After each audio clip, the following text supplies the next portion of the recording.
first discuss the commodity chains, which I think are a constitutive contradiction in the capitalist world system that we're a part of. On the one hand, they try to make us assume that the whole world has been transformed into resources for capitalist accumulation.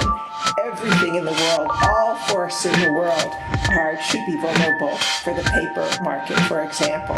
On the other hand, because of the transport involved, of all the logistics involved, it's in fact a quite vulnerable set of connections that, allows a forest in Myanmar, for example, to become paper for a European publisher.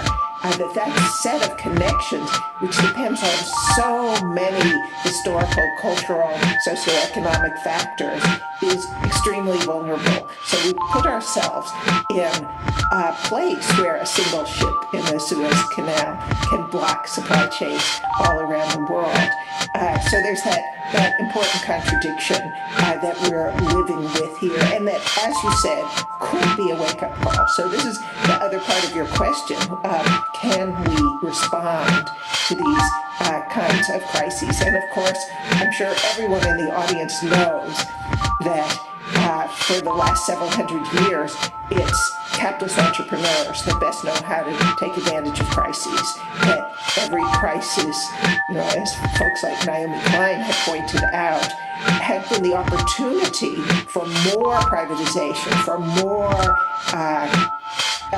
bringing the world's resources into projects of accumulation and out of the hands of humans and non-humans who might be using them for other things. So we're always needing to keep that in mind when these crises happen. And the other is that we have to fight against a pervasive and harmful kind of common sense that wants to return everything to business as usual.